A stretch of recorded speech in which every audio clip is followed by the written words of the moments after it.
سامری جادوگر کے بارے میں ہم سب نے ہی سن رکھا ہے۔ مختلف کتابوں، علماء کے بیانات، بچوں کی کہانیوں، ہم اس جادوگر کا نام سن چکے ہیں۔ لیکن کیا سامری جادوگر اصل میں کوئی کریکٹر ہے یا صرف کہانیوں کا نقلی کردار؟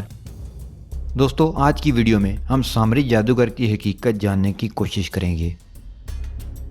شاہی نجومی کی پیشگوئی نے تخت شاہی پر براجمان فرعون کے بدصورت چہرے کو مزید بھیانک کر دیا تھا۔ درباری مصاحب ہاتھ باندھے سر جھکائے بادشاہ کے کسی خوفناک حکم کے منتظر تھے کہ اچانک پرہیبت دربار کے وحشت زدہ ماحول میں فرعون کی غضبناک آواز گونجی، بنی اسرائیل کے تمام نوزائیدہ اور پیدا ہونے والے لڑکوں کو ذبح کر دیا جائے، کوئی لڑکا زندہ باقی نہ بچے۔ حکم شاہی کی فوری تعمیل کے لیے درباریوں کی دوڑیں لگ گئیں۔ اسرائیلی بستیوں کے گلی کوچوں میں فرعونی سپاہی گھر گھر تلاشی کے دوران معصوم بچوں کو ذبح کرنے میں مصروف ہو گئے۔ یہی وہ وقت تھا کہ جب بنی اسرائیل کی بستی میں 2 بچے پیدا ہوئے۔ ان میں سے ایک کی ماں نے اللہ کے حکم پر اپنے لخت جگر کو ایک ٹوکری میں لٹا کر دریا کی موجوں کے حوالے کر دیا اور یوں وہ بچہ فرعون کے محل کے اندر پہنچ گیا۔ دوسرے بچے کی ماں نے فرعونی سپاہیوں کے ڈر سے بچوں کو پہاڑ کے ایک غار میں بند کر دیا۔ حسن اتفاق دونوں بچوں کا نام موسیٰ تھا۔ فرعون کے محل میں پہنچنے والا بچہ موسیٰ بن عمران علیہ السلام تھے، جن کی پرورش محل کے عالیشان ماحول میں فرعون کے ہاتھوں ہوئی، جبکہ دوسرے بچے کا نام موسیٰ بن ظفر تھا۔ پہاڑ کے بند غار میں اس کی پرورش حضرت جبرائیل امین نے کی۔ اللہ کے دشمن فرعون کی سرپرستی میں پلنے بڑھنے والا بچہ نبوت کے عظیم منصب پر فائز ہوا، جبکہ روح الامین حضرت جبرائیل کے ہاتھوں پروان چڑھنے والا بچہ بدی کی علامت بن کر تاریخ میں برے الفاظ سے یاد کیا جانے لگا۔ علماء کا کہنا ہے کہ مشہور یہ ہے کہ سامری کا نام موسیٰ بن ظفر تھا۔ حضرت ابن عباس سے روایت ہے کہ سامری پیدا ہوا تو فرعون کی طرف سے تمام اسرائیلی لڑکوں کے قتل کے حکم پر عمل درآمد جاری تھا۔ اس کی والدہ کو خوف ہوا کہ فرعونی سپاہی اسے بھی قتل کر دیں گے، لہٰذا بچے کو اپنے سامنے قتل ہوتا دیکھنے کی مصیبت سے یہ بہتر سمجھا کہ اسے جنگل کے ایک غار میں رکھ کر اوپر سے بند کر دے۔ اس کی ماں کبھی کبھی اس کی خبر گیری کے لیے بھی جاتی تھی۔ ادھر اللہ تعالیٰ نے حضرت جبرائیل امین کو اس کی حفاظت اور غذا دینے پر مامور کر دیا، یہاں تک کہ وہ غار ہی میں پل کر بڑا ہو گیا، اور اس کا انجام یہ ہوا بلکہ خود بنی اسرائیل کو بھی کفر میں مبتلا کر دیا، پھر قہر الہی میں گرفتار ہوا۔ بعض روایات کے مطابق سامری آل فرعون کا قبطی تھا جو حضرت موسیٰ علیہ السلام کے پڑوس میں رہتا تھا اور ان پر ایمان لے آیا تھا۔ جب موسیٰ علیہ السلام بنی اسرائیل کو لے کر مصر سے نکلے تو وہ بھی ساتھ ہو لیا۔ بعض روایات میں ہے کہ وہ بنی اسرائیل ہی کے ایک قبیلے سامرا کا رئیس تھا۔ قبیلہ سامرا ملک کے شام کا معروف قبیلہ ہے۔ ایک اور روایت ہے کہ حضرت سعید بن جبیر نے فرمایا کہ سامری فارسی تھا اور کرمان کا رہنے والا تھا۔ حضرت ابن عباس نے فرمایا کہ وہ ایک ایسی قوم سے تعلق رکھتا تھا جو گائے کی پرستش کرنے والی تھی۔ وہ کسی طرح سے مصر پہنچ گیا تھا اور بظاہر دین بنی اسرائیل میں داخل ہو گیا تھا، مگر اس کے دل میں نفاق تھا۔ حاشیہ کرتبی میں ہے کہ سامری ہندوستان کا ہندو تھا جو گائے کی عبادت کرتے ہیں۔ وہ موسیٰ علیہ السلام پر ایمان لایا لیکن بعد ازاں کفر کی طرف لوٹ گیا، جب پہلے ہی سے اس نے منافقانہ طور پر ایمان کا اظہار کیا۔ اللہ ہی بہتر جانتا ہے۔ فرعون بحیرہ احمر میں غرق ہو چکا تھا، لیکن حضرت موسیٰ علیہ السلام کی قوم کے بہت سے لوگوں کو اس کے غرق ہونے کا یقین نہیں آتا تھا۔ حضرت موسیٰ علیہ السلام نے دعا فرمائی اور اللہ تعالیٰ کے حکم سے دریا نے اس کی لاش کو باہر خشکی پر پھینک دیا۔ ارشاد باری تعالیٰ ہے، آج ہم تیری لاش کو پانی سے نکال لیں گے تاکہ تو ان کے لیے نشان عبرت ہو جو تیرے بعد ہیں، اور بہت سے لوگ ہماری نشانیوں سے بے خبر ہیں۔ حضرت موسیٰ علیہ السلام فرعون کے غرق ہونے کے بعد بنی اسرائیل کے ساتھ بحیرہ احمر پار کر کے وادی سینا کی جانب چلے۔ اللہ نے بنی اسرائیل کی ہدایت و رہنمائی کے لیے حضرت موسیٰ علیہ السلام کو آسمانی کتاب دینے کا فیصلہ فرمایا اور انہیں 30 راتوں کے لیے کوہ طور پر بلا لیا، جنہیں مزید 10 راتوں کے اضافے کے ساتھ 40 راتیں کر دیا۔ حضرت موسیٰ علیہ السلام نے کوہ طور پر جانے سے پہلے اپنے بھائی حضرت ہارون علیہ السلام کو اپنا جانشین مقرر کر دیا تھا، وہ بھی اللہ کے نبی تھے۔ حضرت ہارون علیہ السلام بنی اسرائیل کو واعظ و نصیحت فرماتے رہتے تھے۔ ایک دن انہوں نے فرمایا، اے بنی اسرائیل، تم لوگ جب مصر سے نکلے تھے تو تمہارے پاس فرعونی قوم کا بہت سا زیور امانت کے طور پر محفوظ ہے، جبکہ تمہارے اپنے پاس بھی بہت سا زیور موجود ہے۔ قبطیوں کا سونا چاندی تم لوگوں پر حلال نہیں ہے اور نہ ہی اسے واپس کیا جا سکتا ہے، چنانچہ میرا مشورہ ہے کہ اس حرام کے مال سے ہم سب کو جان چھڑوا لینی چاہیے۔ پھر انہوں نے ایک گہرا گڑھا کھودا اور سب کے زیورات اس گڑھے میں دفن کروا دیے۔ سامری جادوگر یہ سب کچھ دیکھ رہا تھا، چنانچہ جب رات کا آخری پہر ہوا قوم گہری نیند میں سو گئی تو وہ خاموشی سے اس جگہ پر پہنچا اور تمام زیورات اکٹھا کر کے اپنی کھولی میں لے آیا اور اسے پگھلا کر گائے کا ایک بچڑا بنانے میں مصروف ہو گیا۔ سامری نے حضرت جبرائیل علیہ السلام کے گھوڑوں کے سموں کے نیچے کی مٹی بھی اس میں شامل کر دی۔ یہ مٹی اس نے چپکے سے اس وقت لی تھی جب حضرت جبرائیل علیہ السلام بنی اسرائیل کو دریا پار کروا رہے تھے۔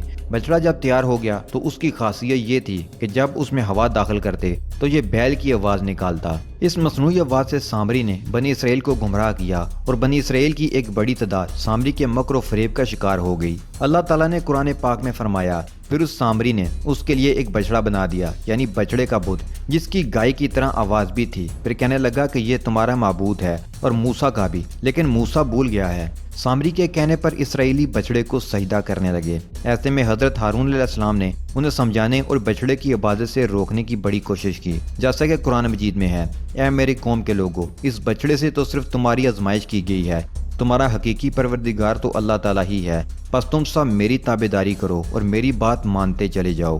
اسرائیلیوں کو سونے کا یہ گوشالہ اتنا اچھا لگا کہ ہارون علیہ السلام کے وعظ و نصیحت کی بھی انہیں کوئی پرواہ نہیں کی اور بچڑے کی تعظیم و عبادت چھوڑنے سے انکار کر دیا۔ انہوں نے جواب دیا، ہم تو موسیٰ علیہ السلام کے واپس آنے تک اسی کے مجاور بنے بیٹھے رہیں گے۔ کوہ طور پر اللہ تعالیٰ نے حضرت موسیٰ علیہ السلام کو اطلاع دی کہ اے موسیٰ، سامری نے تیری قوم کو گمراہی میں ڈال دیا ہے۔ ارشاد باری تعالیٰ ہے، اے موسیٰ، ہم نے تیری قوم کو تیرے پیچھے آزمائش میں ڈال دیا ہے اور انہیں سامری نے بہکا دیا ہے۔ باری تعالیٰ نے جب موسیٰ علیہ السلام کو یہ اطلاع دی تو وہ سخت غم و غصے میں آ گئے، کیونکہ ان کی قوم نے ان سے وعدہ کیا تھا کہ ان کی کوہ طور سے واپسی تک وہ اللہ کی اطاعت و عبادت کرتے رہیں گے، لیکن نہ تو انہوں نے حضرت موسیٰ علیہ السلام کی واپسی کا انتظار کیا اور نہ ہی حضرت ہارون علیہ السلام کی بات مانی۔ اس کے برعکس وہ سامری جادوگر کی ہدایت پر بچڑے کی پوجا کرتے رہے، یہاں تک کہ اللہ تعالیٰ نے حضرت موسیٰ علیہ السلام کو ان کی قوم کی بدعہدی اور گوشالہ پرستی سے آگاہ فرمایا۔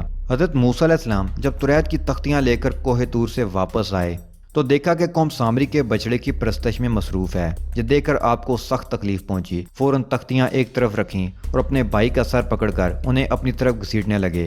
حضرت ہارون علیہ السلام نے کہا کہ اے میرے ماں جائے، ان لوگوں نے مجھے بے حقیقت سمجھا اور قریب تھا کہ مجھے قتل کر ڈالتے، تو تم مجھ پر دشمنوں کو مت ہنساؤ۔ حضرت موسیٰ علیہ السلام نے اپنے بھائی سے فرمایا، اے ہارون، انہیں گمراہ ہوتا ہوا دیکھتے ہوئے تجھے کس چیز نے میرے پاس آنے سے روکے رکھا؟ کیا تو بھی نافرمان بن بیٹھا؟ اس وقت حضرت موسیٰ علیہ السلام نے نہایت غصے کی حالت میں اپنے بھائی کی داڑھی اور سر پکڑ کر جھنجھوڑا اور پوچھا، جس پر حضرت ہارون علیہ السلام نے انہیں اتنا سخت رویہ اپنانے سے روکا۔ ارشاد باری تعالیٰ ہے، ہارون علیہ السلام نے کہا، اے میری ماں جائے بھائی، میری داڑھی نہ پکڑ اور سر کے بال نہ کھینچ، مجھے تو صرف یہ خیال دامن گیر ہوا کہ کہیں آپ یہ نہ فرمائیں کہ تو نے بنی اسرائیل میں تفرقہ ڈال دیا اور میری بات کا انتظار نہ کیا۔ بھائی ہارون علیہ السلام سے پاس پرس کے بعد اب باری تھی سامری کی، جو سر جھکائے قریب ہی کھڑا تھا۔ حضرت موسیٰ علیہ السلام سامری کی جانب متوجہ ہوئے اور سخت لہجے میں پوچھا، سامری تیرا کیا معاملہ ہے؟ تو نے قوم کو بت پرستی پر کیوں لگایا؟ اس نے جواب دیا، میں نے ایسی چیز دیکھی جو اوروں نے نہیں دیکھی، تو میں نے فرشتے کے نقش پا سے مٹی کی ایک مٹھی بھر لی، پھر اسے بچڑے کے کالے میں ڈال دیا۔ اس طرح میرے دل نے اس بات کو میرے لیے اچھا سمجھا۔ حضرت جبرائیل امین کو دیکھنے کے تعلق سے ایک روایت یہ ہے کہ جس وقت بنی اسرائیل دریا پار کر رہے تھے تو حضرت جبرائیل امین نے ان کی مدد کی تھی اور وہ اپنے گھوڑے پر سوار تھے۔ دوسری روایت یہ ہے کہ دریا پار ہونے کے بعد حضرت موسیٰ علیہ السلام کو کوہ طور پر آنے کی دعوت دینے کے لیے حضرت جبرائیل گھوڑے پر سوار ہو کر تشریف لائے تھے۔ ایک روایت حضرت ابن عباس بیان فرماتے ہیں کہ سامری کی پرورش خود حضرت جبرائیل نے کی، جس وقت اس کی ماں نے اسے غار میں بند کر دیا تھا۔ حضرت جبرائیل امین روزانہ اسے غذا دینے آتے تھے، وہ ان سے مانوس تھا اور انہیں پہچانتا تھا جبکہ دوسرے لوگ نہیں پہچانتے تھے۔ سامری کے دل میں شیطان نے یہ بات ڈال دی کہ حضرت جبرائیل کے گھوڑے کے قدم جس جگہ پڑتے ہیں وہاں کی مٹی میں حیات و زندگی کے خاص اثرات ہوتے ہیں، یہ مٹی اٹھا لی جائے۔ چنانچہ سامری نے وہی مٹی اٹھا لی۔ یہاں اس بات کا بھی تذکرہ ملتا ہے کہ سامری نے حضرت ہارون علیہ السلام سے بھی دعا کروائی تھی کہ میں اپنے ہاتھ میں جو کچھ ہے وہ اس میں ڈالتا ہوں، شرط یہ ہے کہ آپ یہ دعا کر دیں کہ جو میں چاہتا ہوں وہ ہو جائے۔ حضرت ہارون علیہ السلام نے اس کے نفاق اور گوشالہ پرستی سے واقف نہ تھے، لہذا دعا کروا دی اور اس نے وہ نشان قدم کی خاک اس میں ڈال دی تو حضرت ہارون علیہ السلام کی دعا سے اس میں حیات کے آثار پیدا ہو گئے۔ حضرت موسیٰ علیہ السلام نے سامری کے لیے جو سزا تجویز کی اسے قرآن کریم نے یوں بیان فرمایا، کہا، اچھا جا، دنیا کی زندگی میں تیری سزا یہی ہے کہ تو کہتا رہے کہ مجھے نہ چھونا، اور ایک اور بھی وعدہ تیرے ساتھ ہے جو تجھ سے ہرگز نہ ٹلے گا، اور اب تو اپنے اس معبود کو بھی دیکھ لینا جس کا تو اعتکاف کیے ہوئے تھا۔ ہم اسے جلا کر ریزہ ریزہ کر کے دریا میں اڑا دیں گے۔ اور پھر ایسا ہی ہوا، وہ ایسی خطرناک بیماری میں مبتلا ہو گیا کہ ساری عمر یہی کہتا رہا کہ مجھ سے دور رہو، مجھے نہ چھونا، اس لیے کہ اس سے چھوتے ہی چھونے والا اور سامری دونوں شدید بخار میں مبتلا ہو جاتے۔ اس لیے جب وہ کسی انسان کو دیکھتا تو فوراً چیخ اٹھتا، لامساس۔ پھر وہ انسانوں کی بستی سے نکل کر جنگل میں چلا گیا، جہاں اس نے جانوروں کے ساتھ حیوانوں کی طرح زندگی گزاری اور یوں عبرت کا نمونہ بنا رہا۔ گویا دنیا میں لوگوں کو گمراہ کرنے کے لیے جو شخص جتنا زیادہ مکر و فریب، جھوٹ، فراڈ اختیار کرے گا، دنیا و آخرت میں اس کی سزا بھی اسی حساب سے شدید تر اور نہایت عبرت ناک ہوگی۔